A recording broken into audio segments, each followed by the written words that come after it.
Hey everybody, Coach Hughes here from the Be Best You podcast. Have another episode, and this time we get to chat with author and CrossFit coach to the champions, Mr. Ben Bergeron. Ben wrote two awesome books, one called Chasing Excellence and the other called Unlocking Potential.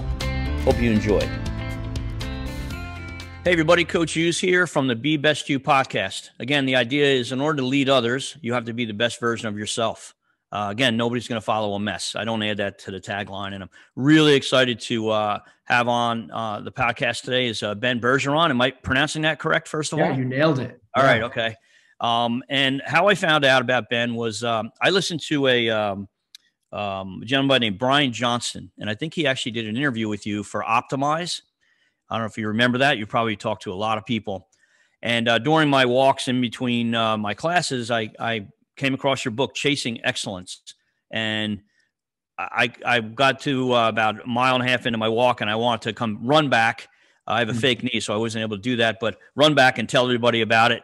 And I listened to it multiple times, read it multiple times, recommend it, 100 times. It's awesome.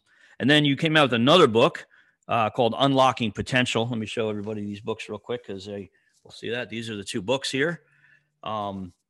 And really what I wanted to do was just learn a little bit about your background and how you came to be writing these books. And then I figured I would just ask you, because I think the titles themselves are really will help you kind of get an insight into the books. Like chasing to me is something you're always working on. And then excellence is something I think to be a leader, you're always trying to strive for that and then bring that out of others. And then unlocking potential, the people I work with, I think a lot of them get into the business we're in because they don't really feel like they have any other options. And then all of a sudden they graduate to a leadership position through hard work. Now they're managers and they want to be leaders, and they're told to, work smarter, not harder, which we've all heard. And I've always felt that when that's said, work smarter, not harder, it kind of may insinuate that you're not very smart. That's not fair. And I love the unlocking potential. You really walk people through a tangible process. It's not these big ideas. It's you're at the end of each chapter or section, you have little diagrams, which for visual learners is awesome. So I love it. So a little bit about you and your organization. I have a couple other links that I'll share with people so they get to learn about the amazing athletes you've trained. And then love to talk about chasing excellence and unlocking potential. So let's see if I can stop talking here. So welcome. Cool. Thank you, Coach. Thanks for having me on. No problem. My pleasure. So I wrote two books, but that's kind of like, I'm definitely not an author. Like that's not what I do. It's kind of, they were passion pursuits that I thought would be fun to share a couple stories. And the first story is about, I'm a CrossFit coach, and people are probably like, what the heck is a CrossFit coach doing on this? So I coach a few athletes and was lucky enough to be in the right place at the right time. That they, 1 year, I would train and coach the male champion CrossFitter and the female champion CrossFitter in the same year.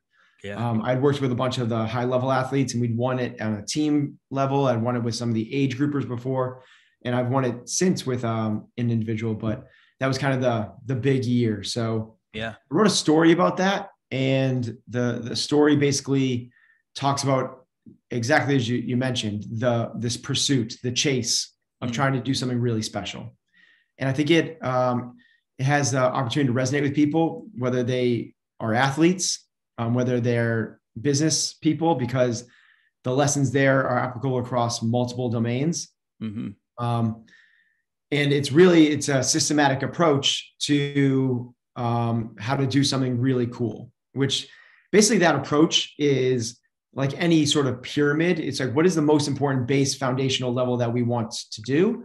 And that is that whether you're an elite athlete, whether you're a leader of an organization, or you're trying to do something like be a great musician, regardless of what the pursuit is, it all starts with who you, as you said, be the best you. Like it starts with you. and understanding you and having the self-awareness to know where your strengths and weaknesses are and what it is that you should be continuing to refine and work on. So I say it all starts with character, and there's some pretty common characteristics amongst really high achievers. You know, the humility. So recognizing that they're not there and always at this beginner mindset, regardless of how long they've been in the game. Eagerness to be coached, this passion, this resiliency. There's a lot of similar character traits across a lot of high achievers. Mm-hmm. And then from there, then it kind of gets into the fun stuff of, well, then there's a process to follow. So first base layer is the person. Next one is the process. And the process is going to be domain specific. So if you're an elite athlete, it's kind of 5 different things. It's how you train, how you sleep, how you eat, how you think, and how you recover. So that's 5 things that make up the process to be an elite athlete. And then from there, above that, it goes to, are you maximizing your abilities and the skill sets? You know, if you're trying to go to the NFL, it'd be things in the combine, it'd be running your routes, it'd be recognizing offenses or defenses. And then finally, it's your strategy. And that's either, if you're running a business, it's your go-to-market strategy. It might be the policies and procedures you have in place. It might be some HR things that you have. So it's kind of, it's the understanding that it all starts at that base level. And that's what that book is about, is how did I wouldn't say create, how did I witness? Because I was like, these guys were amazing, amazing athletes. And it's the kind of behind the scenes look at what these guys do on a daily basis to get to where they are. Yeah. No, and again, I think what was for me, it's not a technical book. You tell stories, you have real life characters that you can, I looked up, you had Matt Fraser. And again, I think if you're living on another planet, if you know anything about CrossFit today and what they do as human beings is just incredible. The fittest athletes in the world. I absolutely agree with that. But Matt Fraser, and then I want to make sure I don't, because I hyphenated it. It's Katrin David daughter. Oh, close. David's there's an S. David's daughter, right? So she's from Iceland. Everyone from Iceland is either a son or a daughter. That's how they don't pass on the last names. She's literally David's daughter. Oh, wow. That's like you see like Stevenson and Erickson and Thor's daughter, David's daughter. So that's how they do it there. You learn a lot on this. You have to go to Iceland a handful of times as well because of being able to coach Katrin. Mm. One, and it was interesting how this came about. One chapter in particular that I think would resonate with a lot of people that I work with and hopefully watch this is, look, I'm 56 years old. I was an athlete. I had a bad knee, and all of a sudden I stopped working out. And actually, I kind of talked to a colleague of mine today. I said, a lot of people, I have a lot of excuses. I don't have any excuses other than just for some reason I can't get restarted again from working out. But in chapter 8, I love how you talk about control and can't control, and how you and your athletes came up with the 101 things that you can either control, or 101 things that can interfere with their performance into CrossFit Games. And you had them broken out into control and not control. And what I like what you did was you said, throw out the stuff that you can't control. Weather was one of them. And then focus in on the things that you can control. And the reason I picked that chapter in particular was when I went back to re-listen to your book, that's exactly where I must have left off. And where I was that particular day, I was coming up with probably excuses or reasons why I couldn't do something. And I was like, it was one of those God taps where I was like, am I supposed to be listening to this chapter right now? And I was. But I think that's important for people to be successful in a leadership role. You're going to be coming up with obstacles and challenges. And the stuff I see is the ones who make it to the elite level. One of the things is the mental ability to get past the stuff that they can't control. So can you speak to that a little bit? I think that was awesome. And I'm going to do that with myself on a couple of projects or a couple of things in my own personal life where what are the things I can control in this situation and what I can't. So love for you to chat about that. That's chapter 8 in Chasing Excellence. Yeah. So a big part of what I do in our sport is, for lack of a better term, it's mental toughness. Like it's for sure CrossFit has the fittest athletes on the world. They have to be able to be incredibly strong, but also incredible endurance, whether it's be able to do 50 pull-ups, deadlift 600 pounds, or row a marathon. You need like kind of the whole deal. They do 3 events a day across a 4 or 5 day span. And you don't know what you're going to be competing in when you go to the event. They announce it when you're there. Crazy. So you don't even know what you're preparing for. So because of that unknown factor, it really, of all the sports in the world, I think it demands the highest levels of mental toughness. This is for competitors, because there's other ones that, like, you know, the first guy to traverse Antarctica. Mm-hmm. Cool. That's like same. That's on the same par because of all of the unknowns. It truly is. As human beings, we crave certainty. It is the biggest thing that we want above all else. We would rather wait for a train for 8 minutes, knowing that there's like a little display, trains arriving in 7:49, 7:48. So we'd rather wait 8 minutes for a train, knowing it's going to take 8 minutes, than we would waiting for a train for 2 minutes, but not knowing when it's coming. That uncertainty crushes us. Well, if uncertainty crushes us and we're in the sport of the unknown and the unknowable, that is mentally, just the fact of what we compete in is really a challenge. So one of my jobs as their coach is to create some frameworks to help navigate this challenging environment, which requires incredible amounts of mental toughness. So the first thing that we do is we have to define mental toughness. When you define words, they begin a whole different level of meaning. Words are powerful. Words create spells. That's why when you break a word down, they call it spelling. Spelling is casting spells. Like, words matter. So if words matter, what are the words that we say the most? And even if our job is a podcaster or a coach, the most common words that we say are the words that are running between our own ears that no one else listens to. That is the most powerful voice we ever have. Our job is to first recognize that voice. When you do a sport like ours, it just screams at you. It's like, it's so loud. Everyone that does our sport understands that.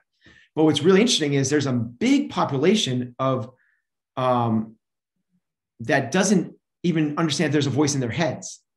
You go, is there a voice in your head? And in their heads, they go, no, there's no voice in here. There's that voice in there just said that.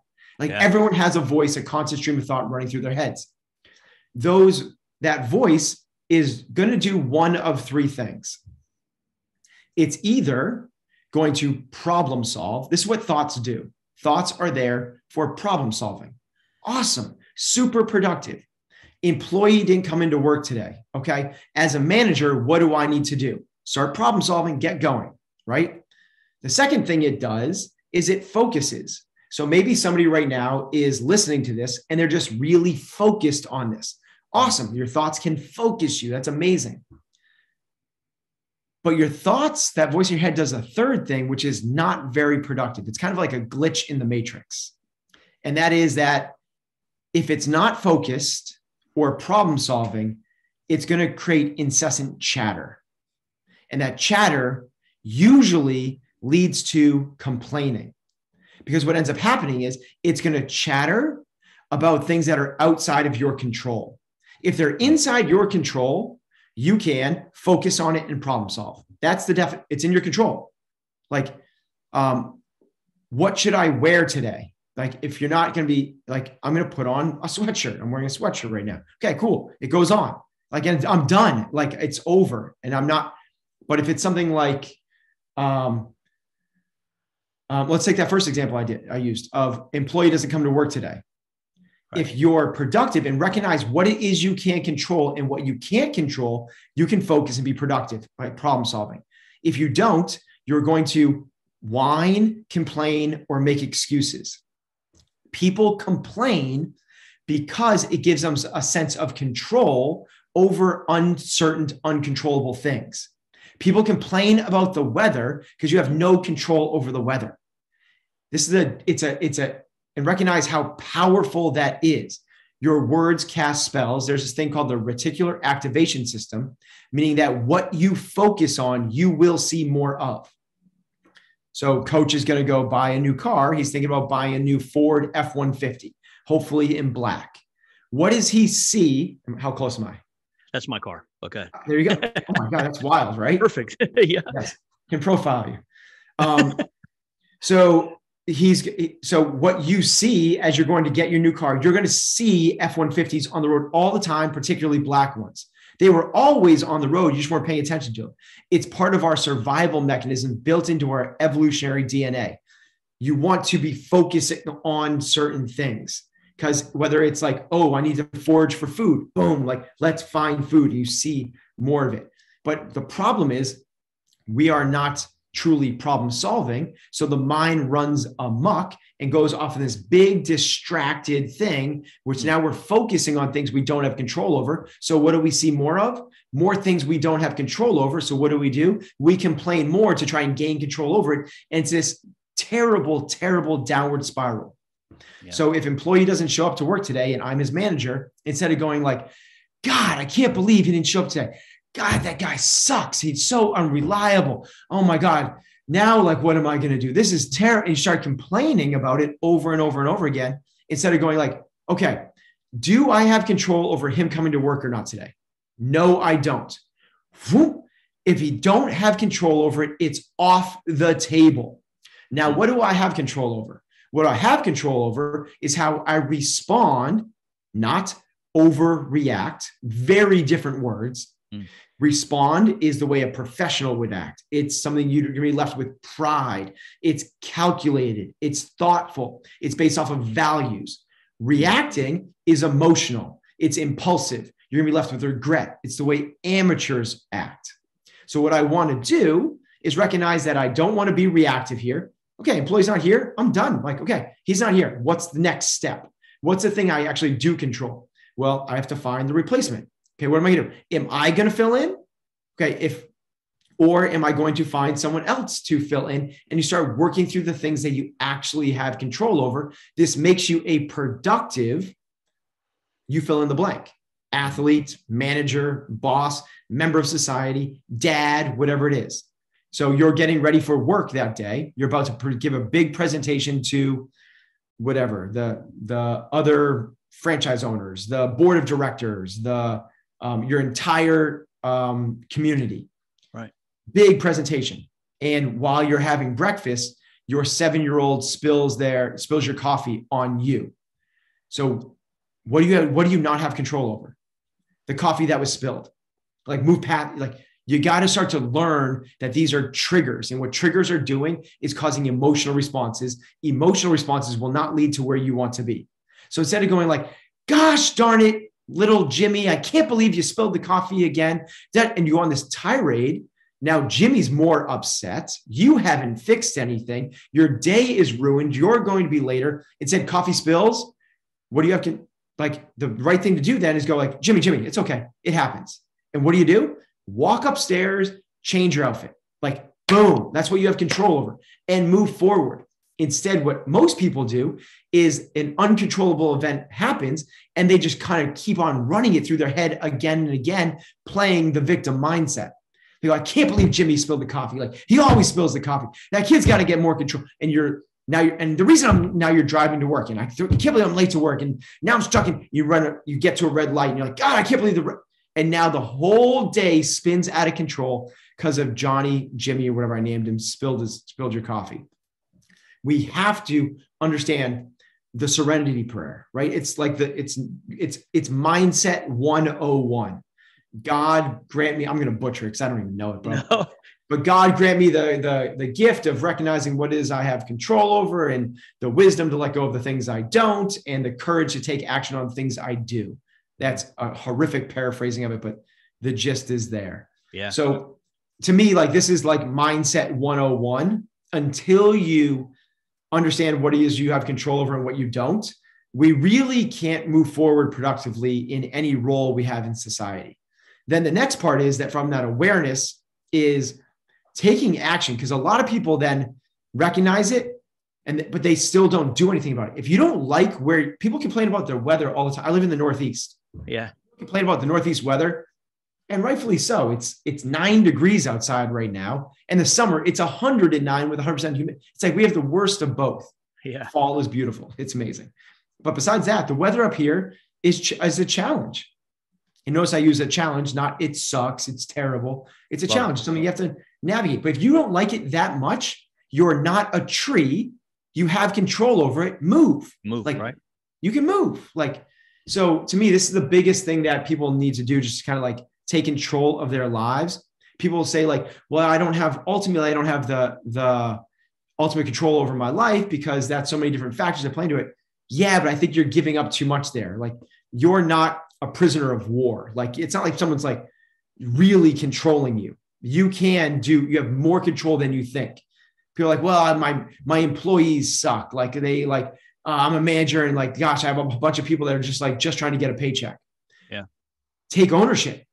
You have control over the way your employees think, act, behave. It's called creating culture, which is the nice segue to the second book, which is Unlocking Potential. First book is about the story of the athletes. The next one's about the business side of what I've done. Well, actually, that's the second question, but I want to, two things. One, I am showing very much control now because as you were going through there, I wanted to say about 15 things. And you kind of, every time I thought of something, you said what I was thinking about. One is this book isn't just about, athletes competing at the CrossFit. It is absolutely from running a business to managing a staff to, your family to really what I want to talk about is ultimately how do you manage yourself? And just to give you an idea, one of the things that I've kind of developed over the years is what we do on the beginning of our classes. We do a life assessment or a life wheel, or we call it an in-life view. And it just says who you are today. And then we usually kind of talk to them about, well, who do you want to be? Because most people want to be better than they are today. And then they just start going after that. But what we found is that rather than before you go after it, so who are you before you go after it? How did you get here? And we talk about your habits, and you write about Stephen Covey in there, and there's Atomic Habits is another great book out there. But your choices are what got you here today. And if you don't change some of those choices, you're going to end up where you are today rather than where you want to be. And I love the control thing and making choices, because it's not so much about, if I'm hearing you, it's not so much about positive talk. The old Saturday Night Live. And gosh darn it, people like that. Yeah. But recognizing thought patterns that are defeatist almost or reactionary, and then catching yourself and then trying to reframe. Yeah. And start going towards a different answer or a different way of asking a question. Because the last part, and I definitely wanted to ask you about the matches story, because I think that's an example. But what I always say is, you always hear about you can't live in the past, but I feel like you are your past. Just don't repeat it.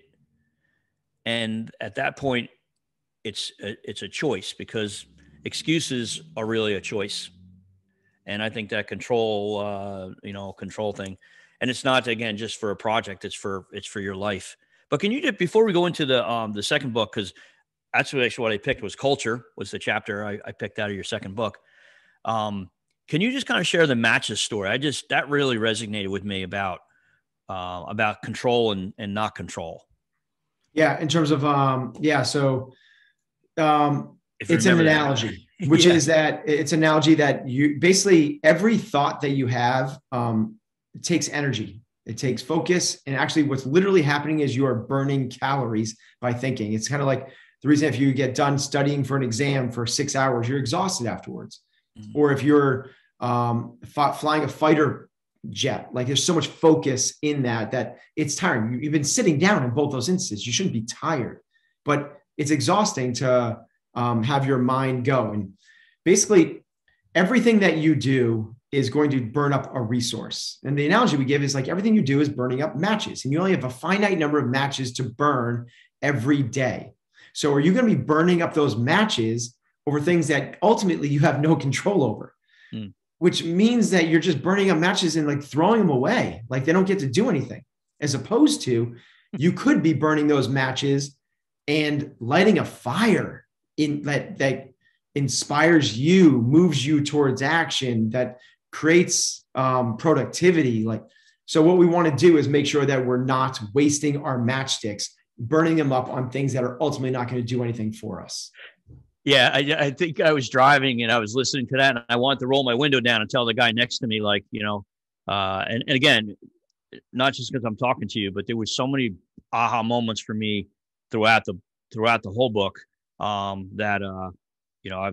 that's why I reached out. I think it's awesome. My daughter's a collegiate athlete. She's a junior playing collegiate soccer up in Rochester, New York. So I'm going there on Friday. So I know all about your weather up there, and that's a choice, right? If you don't want to complain about the snow, move to Florida. You can go find something to complain about down there, right? The other big part of what I teach is culture. And as a leader, what you have to create within your organization, within your family, is culture, which 20 years ago, you were in charge. Everybody did what you told them to do. And if they didn't, they were gone. Today, it's about, well, employees and team members have more of a choice in the process. So creating a culture where people want to come in and then stay so that the culture continues to grow. And the one thing I want to kind of ask you to go towards is, we teach, before you can start a culture, you have to have your cornerstones, which are your core values. And then you have to create what we call our manifesto, and then your vision or mission statement. So we have those three things that they work on in the leadership class. But I loved in your book here, you have same pageness, which I thought was kind of clever.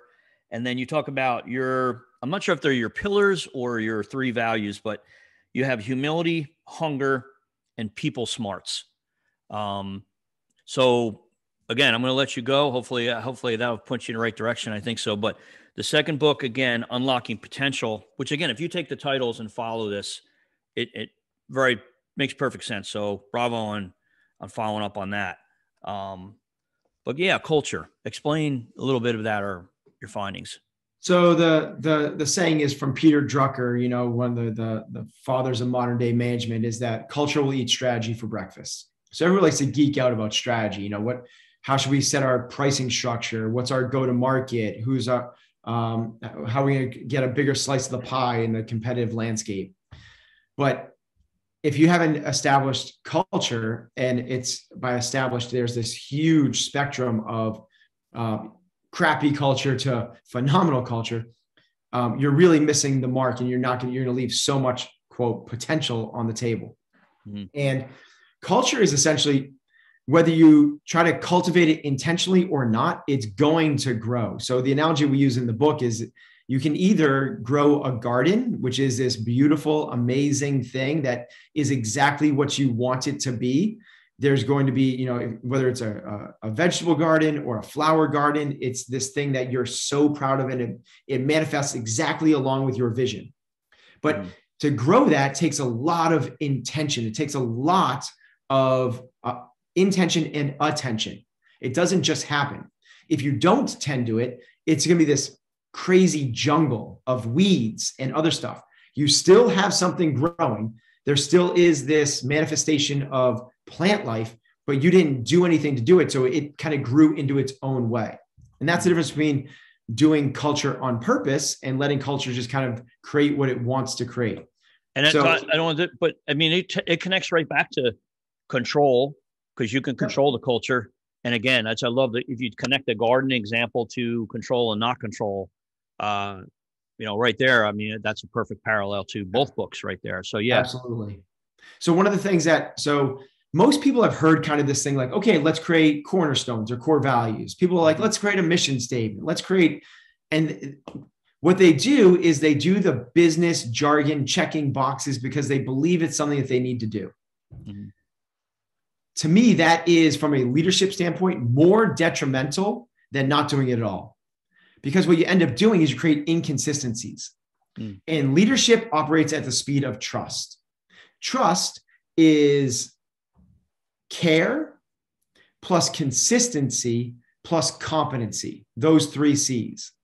So George Washington's first thing is like, okay, so for leadership, it doesn't go the command type style. It's more like the trust and inspire type style. Command leadership is, as you alluded to, is like, I'm in charge, everyone listen to what I'm doing. And you can force culture a certain way. It's military. That's what it is. Chain of command. This is your duty. You do it or you're out. As you mentioned, that doesn't really work in today's society for so many different facets. We get into it, but business evolves, and with the millennial generation, the flattening of the hierarchy and the ease of which you can get information, and you don't need to climb ranks. You can jump. Basically, 22-year-olds can make more than their grandparents. It's you don't have to sit in one organization and climb the ladder the way you used to. So because of that, management has to change. You have to create buy-in. And buy-in doesn't happen from like me telling you what to do. It happens through co-collaboration and getting on the same page. This is the term that we use. But with this business approach that people try to take of like create core values and mission statements and directives and whatever it is, then they don't follow through with it. They don't operationalize it. And because it has been operationalized, what it is the leader is saying, this is who we are. This is what we stand for. This is what we believe in. But then the business doesn't operate that way. And it creates an inconsistency. Care plus consistency plus competence. You need the consistency aspect. So what we need to do is take those values and operationalize them across the business. So it's phenomenal that we figure out what it is, who we are, and what we stand for. It's phenomenal that we put those on a poster or a t-shirt or a coffee mug. It's phenomenal that we have a meeting with all the employees and share that with them. It's phenomenal that we follow that up with a memo and then 2 weeks later with another email. If we don't use those values to direct the way we run the business, you've done yourself more disservice than service. Because you said, this is what's important, but you're not following it up. And you see this all the time. We believe in team players. We believe in integrity.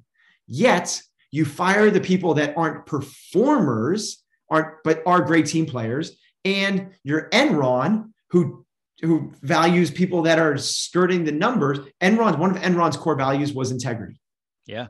And they were a completely dishonest organization. So that's the gap that you create.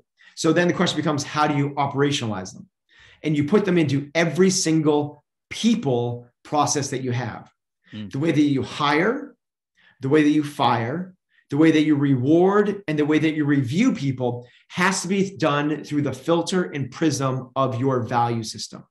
So for us, as you alluded to, ours is we value team players.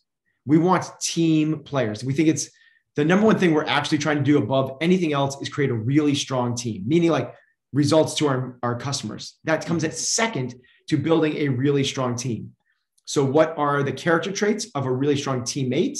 It is that they are humble. They put the team above themselves, that they are hungry, they have work ethic, and they pursue excellence, and that they have people smarts, emotional intelligence. They're good communicators. They're fun to be around. That's the cornerstones, using your terminology, of an ideal team player, stolen from Patrick Lencioni. I didn't make it up. So then how do you operationalize those three things? During the hiring process, my job as the leader is I have the last interview with somebody coming through. Basically, if they pass through everything else, they come to me. And my job is to try to scare them away with our values so that they self-select themselves out. Also stolen from Cornell Lacrosse, other upstate New York, cold place. Yeah. Just like your daughter. So, and the way that they did it there was, hey, like you're a blue chip recruit. You're one of the 5 best players in the country. I know you also could go to Duke. I know you could go to Stanford. I know you could go to North Carolina. And you're also thinking about coming to Cornell. Just so you're aware, practices start our season in mid-January. It's usually around 15 degrees. And oftentimes we have to shovel snow off of the field in shorts before we practice. You're also probably not going to play your first year here. You have to earn your playing time. I know you were a star. Humility. You just hit humility, right? Totally. Exactly right. And then hunger is right. Okay. Exactly right. Just looking at so now what they're doing is what you want to do is get the right people on your bus. Yeah. This is how you get the right people there. Because no matter how good a player is, if he comes in and he's entitled and be like, I should play because I'm X, Y, and Z, or he complains because it's cold. Like, no matter how talented they are, they're not the right person. Now we've operationalized the hiring process. And then through the firing process, the same thing. Quarterly reviews, which we do peer anonymously. I don't do it. Because to me, as the manager, there's biases. I want to know what the other team thinks of them. We give them a 10 questions on humility. Where does the person rank up? Do they do this thing most often or very rarely or somewhere in between in terms of these 10 components of humility? Then we ask them 10 questions on hunger and 10 questions on people smarts. At the end, all of the team, this is stolen from Anson Dorrance, who's a head coach of girls soccer at UNC. This is how he did it, because he recognized that somebody might kiss his ass and he might have a great relationship, but they're toxic to the rest of the team. So let's create a value peer-to-peer review system. If they don't meet it, they have 1 quarter to fix it, or they're gone. They're off the bus. So now we're going to fire based off our core values. And that's also how we do the reviews. That's the other one. And the same thing is for rewards. You don't reward just the highest performer, the person with the most sales. You reward people that are exemplifying your core values. This is from the Navy SEALs, which is they would rather have a trustworthy person on Team 6 than the highest level performer. Mm-hmm. So, I don't create anything. I just steal and put it into a book. Well, no, but I mean, I think there's 2 things in there. The humility one, that you're not out there trying to sell your book saying that you're the smartest guy, you know all the stuff. That the humility part is that in your books as well, you speak about authors and different coaches and organizations that you've learned from, but also you tell the story of, I guess, before you, when you started, your first company there, Comp Train, where you actually use an example of once you had your core values or your values, there was a couple of staff members that were with you for a long period of time, that when you finally realized who you wanted to be as a culture, you recognized that person they weren't a bad person, but they just weren't a fit for the culture, and how difficult that was for you to let you go. And I think of a couple of books that I know you've read. Grit, which is a great book. And then what's the there's a bunch of them that running through my head right now, but I love that. And again, in Unlocking Potential, you use the storytelling, you use examples of different athletes and how you kind of grow in your company. It's awesome. Great stuff.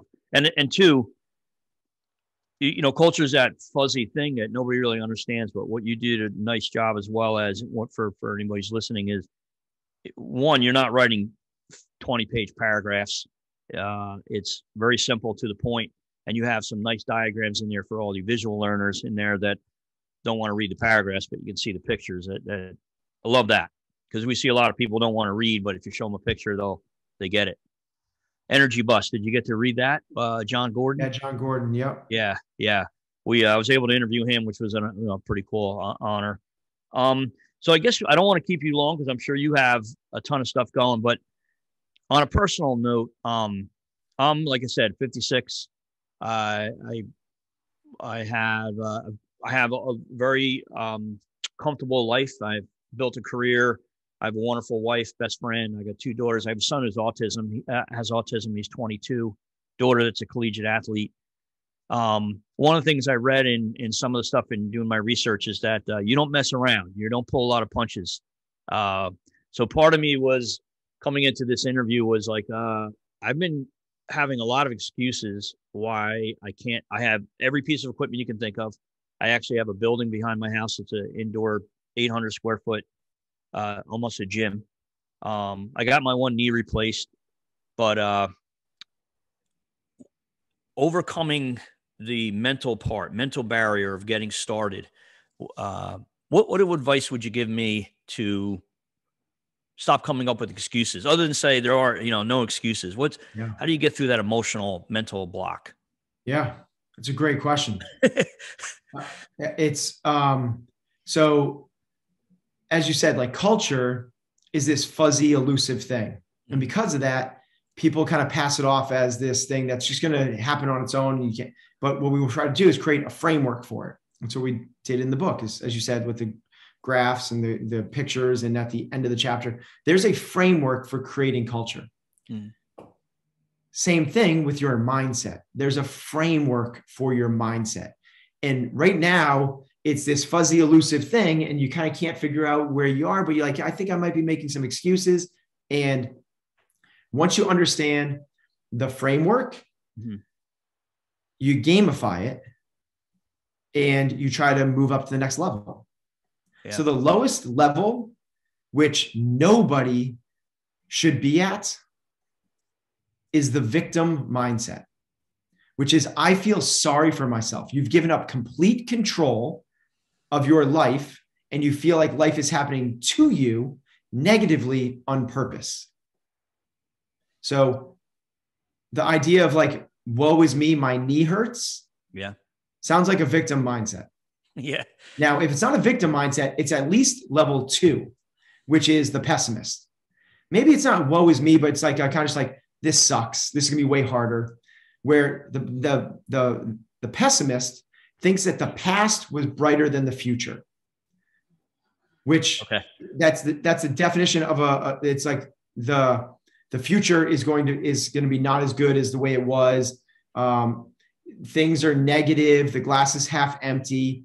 Now, what we want to try to do is move away from the victim, move away from the pessimist up to level 3, which is the optimist, which is the future will be brighter than the past. And I have obstacles, not opportunities. I'm sorry, other way around. These obstacles are just opportunities. But as cool as that sounds, and as fun as it is to be around optimists, it's not the highest level, because it's actually, even in certain, I alluded to this before, in prisoner of war camps, the pessimists live longer than the optimists because they brace themselves for hardship. They understand that they might not be out by Christmas. Whereas the optimist goes, it's okay, we'll be out by Christmas. Don't worry, guys. Christmas comes and goes. And then it's okay, we'll be out by Valentine's Day. Valentine's Day comes and goes. The year rolls through. It's next Christmas and they die of a broken heart. The pessimists live longer because they go, we're never fucking getting out of here. Sorry for the swear. We're never getting out of here. So they have more grit, honestly, than the optimist does. Okay. But the people that live the longest are the next level above the optimist, which are the realist. The realists understand that there is good and bad things in life, that you can't control everything. The realist understands that you have a bum knee. But the realist also understands that that doesn't negate you from being active, that you can still do lots of things. There are people without legs that do marathons. So let's move away from this victim mindset. Let's try not to be negative. Let's forget about the sunshine and rainbows. Like, don't worry, my knee will be fine. My knee's gonna be fine. That's what optimist does. And all of a sudden your knee isn't fine after day 3 of going to the gym. You're like, well, screw this. You didn't brace for it, recognizing that it was going to be hard. As Shakespeare said, there is no good or bad, but thinking makes it so. The realist understands that there's going to be good and bad things. As a business owner, you can obviously see how any one of these mindsets would really affect the entire business. If they're a victim, like, we're never going to make sales. We're never going to, like, this is like the competition is way too strong. They're going to be gone. The pessimist is like, you understand, you get to the optimist, but the optimist has to realize that there's going to be recessions. People are going to, your employees are going to leave. There's going to be times of rough roads. And the entrepreneurs, you have to be an entrepreneur, you have to be a realist. But there's a level above being a realist, which is a competitor. And not a competitor the way that everyone else talks about the word competitor, which is it's win or win at all costs. I'm to find everything by winning. It's little Johnny again throwing a tantrum after Little League because they lost. That is not, or John McEnroe slamming his hammer down, slamming his racket down. That is not a true competitor. That is somebody that overreacts emotionally. A true competitor wants challenges. So it's not even the realist. The realist just accepts that there are challenges in life. The competitor wants a challenge. So if let's say John McEnroe again. If John McEnroe is playing me in tennis, he's not getting any better, because I'm not good at tennis. But he's going to win. So it's not about winning. Competitors don't want to just win. They want to be pushed. So what they want is to play somebody that's just at or just above their ability. That is the true essence of a competitor. Why? Because that will pull the most out of them. Why? Because it is a challenge. If it's not a challenge, you don't get better. It is evolution at its core. If there are no struggles, the Buddha says life is struggle. If there is no struggle, you don't improve. We only improve at the margins of our comfort zone.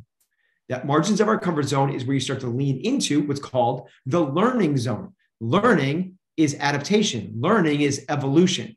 Now, you don't want to go so far into panic mode. If I play John McEnroe, I don't get better. I'm using this. Maybe I shouldn't use him. He's like from 3 generations ago. But if I play the best tennis player in the world, I don't get better. He doesn't get better, because it's not a challenge either which way. I'm in panic mode. I can't even return any of the 120-mile-an-hour serves. It doesn't do me any good to play there. But if I play somebody that's just a little bit better than me, that's phenomenal. That's what the true competitor realizes. So for you, the way you reframe this and you play the game with your knee is when you have those thoughts, which you're going to have. Even the competitor doesn't live there all the time. You're going to bounce through all of these levels. It's more like a kaleidoscope than it is staircases. It's messy. What you want to do is recognize when you're having these thoughts. That's why everything starts with awareness. So the awareness of the voice in your head, is that voice just chattering away, having fun, playing the critic of like, woe is me, or this is going to suck? Or is it kind of putting sunshine and rainbows in a brick paved road and there's unicorns running in our backyard, the optimism? Or does it recognize that there's going to be good and bad things, the realist? Or when something challenging comes up, like a knee injury, do you go, okay, this is really going to help me evolve as a human being. I might not ever squat as much as I squatted before. I might never be able to run as far as I ran before. But could I come out of this experience, which is the purpose of life? People are always searching for what is the meaning of life, what is the purpose of life? It's really simple. Yeah. It's to learn, grow, and evolve from our experiences. Period. That's it. That's the whole deal. That's everything. Are you learning, growing, and evolving from your experiences? If you do, you end up being, your words, your best you. Yeah. If you are your best you, you have now elevated humanity. That's how we do it. Yes, it's really cool to like do charity work and give back and like do everything for other people. You can't move humanity forward until you learn, grow, and evolve from your own experiences. So, coach, you had a knee injury. You're not learning, growing, and evolving from that knee injury. In this short little podcast, you've mentioned it 3 times. Yeah. It's an excuse you're hanging on to. So now what we need to do is take the steps to climb the hierarchy and go, bring it on. Yeah, I got that, but I'm going to learn, grow, and evolve from this. And sometimes knee injury, no big deal. What if you get fired from your job, your wife leaves you, and you're diagnosed with cancer all in the same week? That's something. Can you learn, grow, and evolve from that? But an injury, superficial, nothing, easy. Yeah, it's interesting. I flew home yesterday and I watched 3 documentaries on a plane. One about Lindsey Vonn, and awesome. That's such a good documentary. I love that. Was very good. And then one about Burton, and then one about the gentleman who does all the ski video movies over the years. Warren Miller. Warren Miller. So those are 3 documentaries I got to watch on a plane with you. And by the way, I think I owe you money because that was a counseling session right there. But I think too, again, bringing my personal life into it, meaning that in order to lead others, I need to be the best version of myself, and standing up there teaching and training. I always battle that hypocrisy of I don't want to say one thing and then not do it. And I've carried a lot of guilt through the years that way, but I've also realized that, you know, you look at Coach K, or you look at a lot of these coaches that have been around for a while. I'm not comparing myself to him, but you know, they're all searching. I look at your bookshelf there. You know, your experiences of owning companies, training athletes, reading, you know, getting smarter. And, you know, this past pandemic, what I saw was people who needed to be there for others weren't able to be because they didn't know how to take care of themselves. And what my wife reminds me of is, you know, I owe it to her and myself to be healthy. And well, you can't, you know, I just always go back to the airplane and the oxygen and the 2-year-old and you, and that being the best you doesn't mean you're being selfish. Being the best you means you're being selfless. And that's kind of what I got out of that is, well, you know, you're not gonna be any good to anybody else. And we hear this all the time, but a lot of people don't understand it.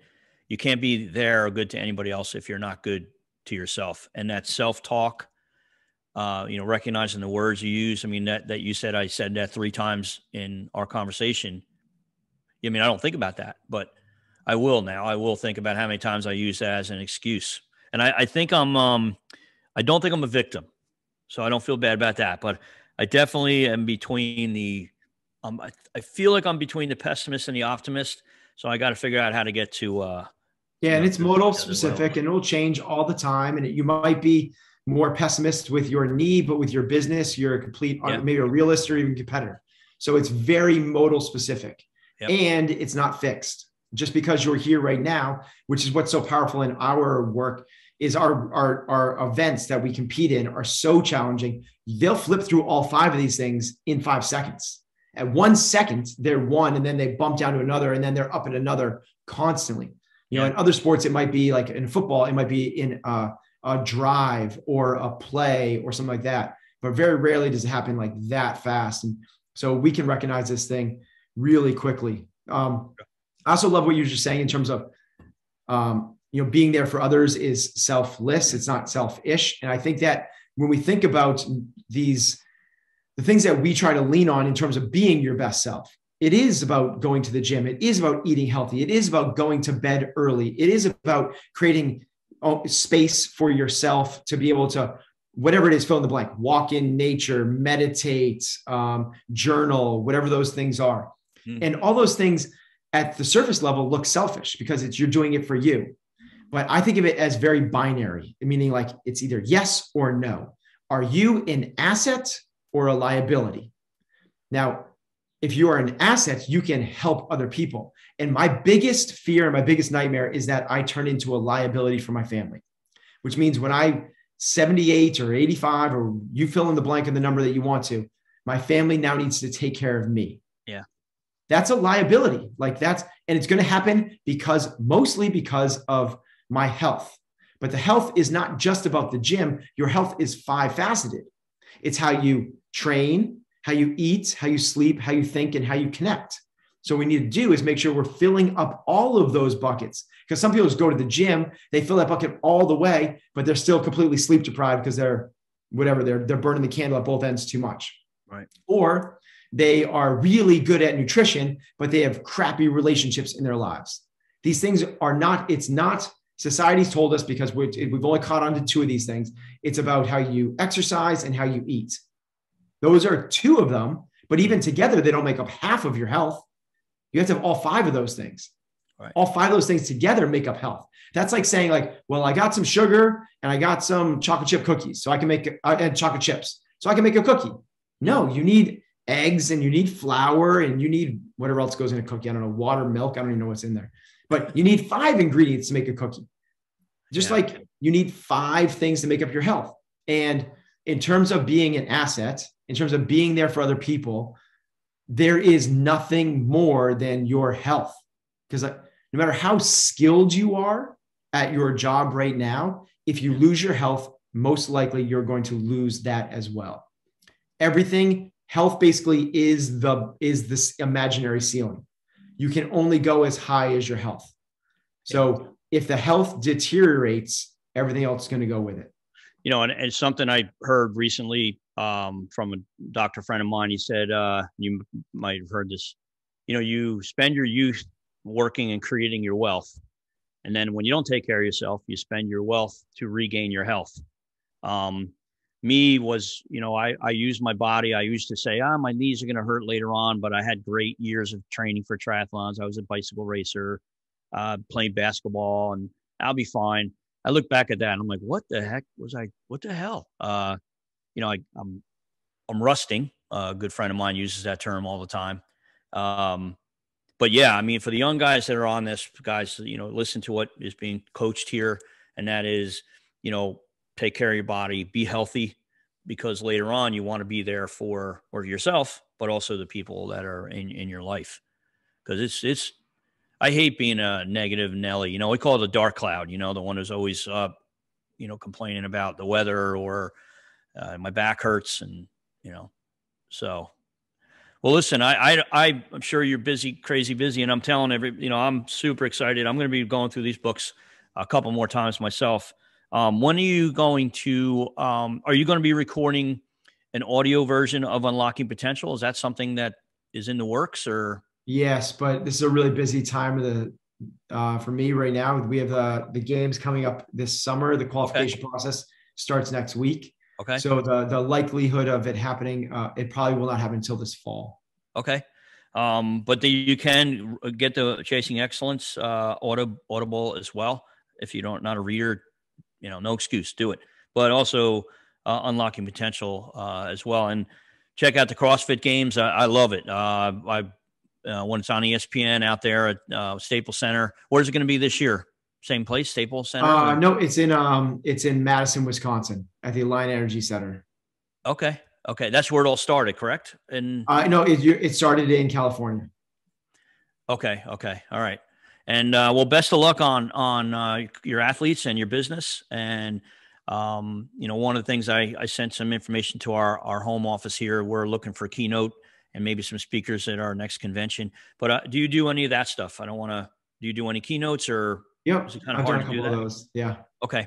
All right. So I'll share your website. Is it you have a couple, right? benbergeron.com. Yeah, Ben Bergeron. Yep. Comptrain.com. The best place for if somebody's trying to get some more insight into is probably just Instagram, honestly. It's okay. Ben Bergeron on Instagram. That's where I'm the most active. Yeah. And you have a podcast too yep. on there. What I think it's called Chasing Excellence, right? It is. Yep. Chasing Excellence. Excellent. So I really appreciate it. It was an honor getting to speak with you. Both books are outstanding. Again, I'm a student of coaching or student of teaching. I always just like to try to say, so I love gobble this stuff up. I'll follow up with an email as well, because I think there's a couple other authors that I'd love for you to check out and maybe even connect with. You know, I appreciate that, Coach. Thank you. So again, this is the Be Best You podcast. Check out Unlocking Potential and Chasing Excellence, Ben Bergeron. Ben, thank you very much for being on. Really appreciate it. Thank you.